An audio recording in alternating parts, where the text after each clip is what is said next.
जय हिंद दोस्तों, मैं किशन आप सबका स्वागत करता हूं। शुरू करते हैं आज के डिफेंस समाचारों को। चलिए बढ़ते हैं डिफेंस अपडेट की तरफ। दोस्तों कल मैंने आपको डिफेंस अपडेट में बताया था कि रशिया की तरफ से कहा गया है कि एचएएल के प्रमुख इस वक्त रशिया की यात्रा पर है। ऐसे में रशिया की तरफ से इस बात की घोषणा कर दी गई है कि वो अब नई जनरेशन के इंजन को तैयार करेंगे जो कि एग्जिस्टिंग जो AL-31 और AL-41 इंजन है जिनका इस्तेमाल Su-30 और Su-35 फाइटर जेट में हो रहा है उनकी जगह लेंगे। और ये जो नए इंजन होंगे उनके कई सारे फीचर्स होंगे, जैसे कि इनकी ड्यूरेबिलिटी बढ़ी हुई होगी, ऑपरेशन लाइफ भी बढ़ी हुई होगी। इसके अलावा इनका इन्वायरमेंटल हैजर्ड में एक बेहतर रेजिस्टेंस होगा, इनकी हाई स्पीड परफॉर्मेंस होगी, फैन और full authority digital engine control होगा। बताया जा रहा है कि इंजन के 4 प्रोटोटाइप पहले ही तैयार किए जा चुके हैं, जिनमें से 70% जो कंपोनेंट्स हैं उन्हें अडेप्ट किया गया है ऑलरेडी जो मैन्युफैक्चर्ड पार्ट्स हैं उनसे, जिससे कि ये कॉस्ट इफेक्टिव सॉल्यूशन भी होगा। इसकी स्केलेबिलिटी भी बढ़ी हुई होगी और ये AL-31 और AL-41 पावर्ड वाले जो एयरक्राफ्ट हैं उनके लिए ये काफी कंपेटेबल भी होगा, जो कि Su-30 और Su-35 के जो ऑपरेटर्स हैं उनके लिए एक बेहतर ऑप्शन भी होगा। बढ़ते हैं नेक्स्ट अपडेट की तरफ। दोस्तों किस तरीके से यूरोपियन कंसोर्टियम की जो मनमानी है वो अब सामने आई है। आप सब जानते हैं कि यूरोपियन कंसोर्टियम जो कि मैच्योर मिसाइल को तैयार करता है वो इस मिसाइल को भारतीय वायुसेना के सुपर सुखोई तेजस मार्क 1 और जो आने वाला तेजस मार्क 2 है उसके लिए नहीं देगा। और ये एक जानबूझकर उठाया गया कदम माना जा सकता है या एक सोची समझी रणनीति मानी जा सकती है। दरअसल दोस्तों ये जो यूरोपियन कंसोर्टियम है उनका साफ तौर पर मानना है कि ये जो मैच्योर मिसाइल है वो इनकी एक USP है जो कि केवल यूरोपियन फाइटर जेट्स के लिए होगी। और ये यूरोपियन फाइटर जेट्स वो हैं जिनकी पेशकश उन्होंने भारतीय वायुसेना के MRFA टेंडर में कर रखी है। इसीलिए वो इस मैच्योर मिसाइल को यूरोपियन प्लेटफॉर्म तक ही सीमित रखेंगे। यानी कि इस तरीके से ये जो कंसोर्टियम है वो एक कॉम्पिटिटिव एडवांटेज लेना चाहता है इस मिसाइल से लेस यूरोपियन फाइटर जेट्स के ऊपर, जैसे कि यूरो फाइटर जेट, राफेल और ग्रिपेन ई जैसे फाइटर जेट्स हैं जो कि MRFA टेंडर प्रोसेस का हिस्सा है। बढ़ते नेक्स्ट अपडेट की तरफ। दोस्तों DRDO के द्वारा जो बनाया गया AIP सिस्टम है यानी कि एयर इंडिपेंडेंट प्रोपल्शन सिस्टम है वो अपने शेड्यूल टाइम जो कि 2025 था उससे चूक गया है, जिसमें कि उन्होंने इस AIP सिस्टम का इंस्टॉलेशन पहली कलवरी क्लास की सबमरीन में करना था, जिसके बाद इस AIP सिस्टम के कई क्रिटिकल टेस्ट भी किए जाने थे जो कि अभी तक पेंडिंग पड़े हुए हैं। यानी कि अब इस टाइमलाइन का कुछ पता नहीं चल रहा है कि कब तक ये काम हो पाएगा। कहा जा रहा है कि ये जो इंटीग्रेशन है AIP सिस्टम का वो शायद 2026 में हो सकता है, जब जो सेकंड कलवरी क्लास की सबमरीन है वो रिफिट के लिए आएगी। बढ़ते नेक्स्ट अपडेट की तरफ। दोस्तों एंड्योर एयर ने भारतीय सेना को अनस्पेसिफाइड नंबर में अपने सबल 2 लॉजिस्टिक ड्रोन की आपूर्ति की है। सबल 20 जो कि 20 किलोग्राम का पेलोड ले जा सकता है। आगे हमारी चेक पोस्ट होती हैं तो उसमें आगे हमें लॉजिस्टिक सप्लाई करनी पड़ती है रेगुलर टाइम पे। तो इसमें हमारा जो ये है ये बेसिकली हमारा सबल 20 है जो कि एक 20 kg ऑफ पेलोड के साथ कैरी कर सकता है। साथ में एक सबल 10 है हमारे पास जो कि 10 kg का पेलोड के साथ जा सकता है आगे, और जिसमें ऑल ऑफ वेट हमारा जो है वो 40 to 60 kg का दे सकता है। साथ में इसका जो मैं एंड्योरेंस की बात करूँ, इसका जो एंड्योरेंस है वो अबाउट 45 मिनट्स का हमें देता है, और साथ में इसकी जो रेंज है वो 10 किलोमीटर्स की रेंज है जो कि बहुत एक अच्छा है। साथ में अगर हम देखेंगे नॉर्दर्न कमांड के लिए जहाँ पे टेम्परेचर बहुत लो जाता है और बहुत कई बार मॉडरेट रहता है और हैवी गस्ट रहती है तो वहाँ पे बहुत अच्छा परफॉर्म करता है। इसका साथ साथ हम देखें तो -25 डिग्री सेल्सियस तक ये ऑपरेट कर सकता है, और वहीं राजस्थान साइड ये +55 डिग्री सेल्सियस तक जा सकता है। इसकी खासियत ये है कि कभी भी आपको लॉजिस्टिक सप्लाई करनी हो, राशन सप्लाई करना है, आगे एम्यूनेशन भेजना है, साथ में इसके सर्विलेंस भी है। कैमरा आगे इंपोर्टेड है जो कि इलेक्ट्रिकल ऑप्टिकल है, साथ में इंफ्रारेड कैमरा है जो कि हमें सर्विलेंस प्लस लॉजिस्टिक्स दोनों के लिए कारगर साबित करता है। बढ़ते नेक्स्ट अपडेट की तरफ। भारत सरकार अब 3689 करोड़ रुपए का इन्वेस्टमेंट करेगी अरुणाचल प्रदेश में 2 हाइड्रो इलेक्ट्रिक प्रोजेक्ट्स के लिए। इसके अलावा 40,000 यानी कि 40,000 करोड़ रुपए का भी इन्वेस्टमेंट किया जाएगा 1637 किलोमीटर अरुणाचल फ्रंटियर हाईवे के लिए, जो कि करीबन 12 डिस्ट्रिक्ट्स को आपस में जोड़ेगा, जिनमें से वो स्टेट भी हैं जो LAC के साथ अपनी सीमा साझा करते हैं। दोस्तों भारत ने INS अरिहंत से K4 SLBM का परीक्षण किया जो कि सफल रहा।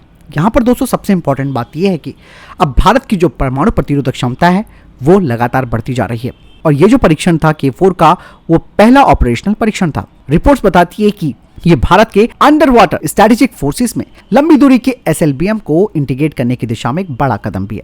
3500 किलोमीटर रेंज वाली K4 SLBM K15 मिसाइल की तुलना में काफी एडवांस है, जिसकी रेंज 750 किलोमीटर है। टाइम्स ऑफ इंडिया की रिपोर्ट में यह भी कहा गया है कि K4 के परीक्षण पानी के नीचे के प्लेटफॉर्म से किए गए थे। दोस्तों K4 को स्पेशली भारत ने चाइना को देखते हुए तैयार किया है, इसीलिए भारत अब अपनी SLBM यानी कि सबमरीन लॉन्च बैलिस्टिक मिसाइलों की क्षमताओं को लगातार उन्नत कर रहा है। K4 के बाद K7 K8 भी अब तैयार होने लगी है। बहुत सारी चीजें हैं और K6 पर भी खबर आ सकती है।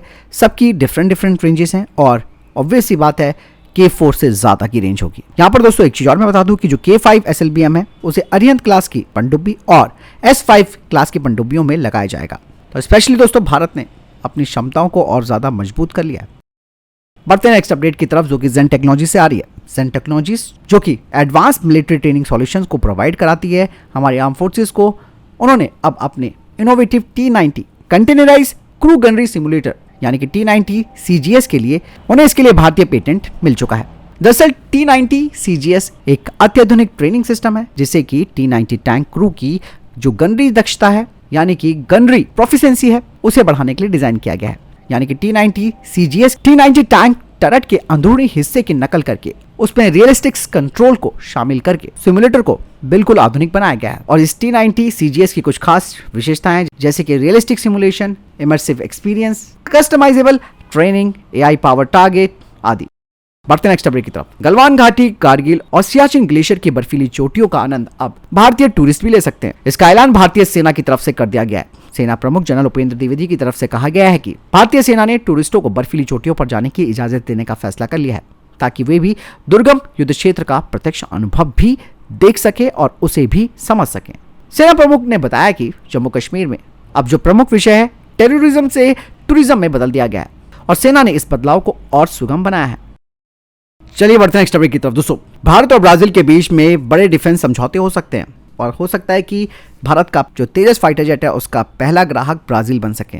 इसके अलावा ब्राजील भारत के आकाश मिसाइल सिस्टम को भी खरीद सकता है और ये नहीं, इसके बदले में भारत भी ब्राजील से C390 millennium medium transport aircraft का ऑर्डर दे सकता है। बढ़ते नेक्स्ट अपडेट की तरफ। दोस्तों चाइना ने अब एक ऐसा कोटिंग तैयार कर ली है जो कि किसी भी तरीके की जो एंटी स्टेल्थ रडार है उसे भी चकमा दे सकती है। यानी कि चाइना ने एक कोटिंग मटेरियल डेवलप कर लिया है। इसका इस्तेमाल शुरुआत में फाइटर जेट्स पर किया जाएगा जिससे कि वो दुश्मनों के रडार को आसानी से चकमा दे सकते हैं और इस कोटिंग मटेरियल से वो अपने बाकी के जो अन्य फाइटर जेट्स हैं उन्हें भी स्टेल्थ बना सकता है। तो देखिए इतनी जबरदस्त टेक्नोलॉजी चाइना ने तैयार कर ली है।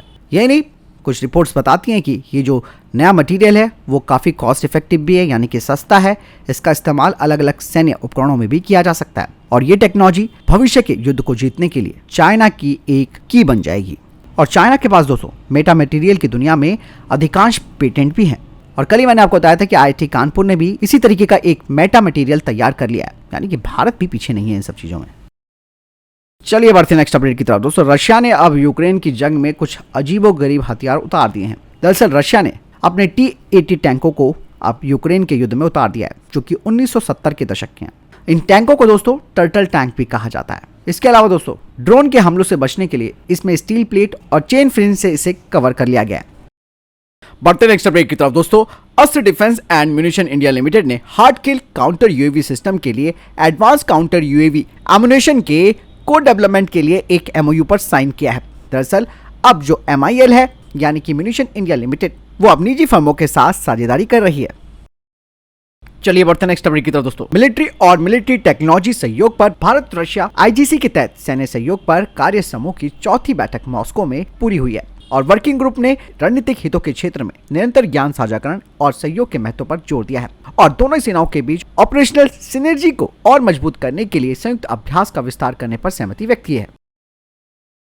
तो फिलहाल ये तब देखे टॉप डिफेंस अपडेट। वीडियो के सामने कोई प्रश्न जवाब है, आपको कोई सवाल कमेंट सेक्शन में लिखकर जरूर पूछ सकते हैं। वीडियो को लाइक और शेयर जरूर कीजिएगा। जय हिंद, वंदे मातरम।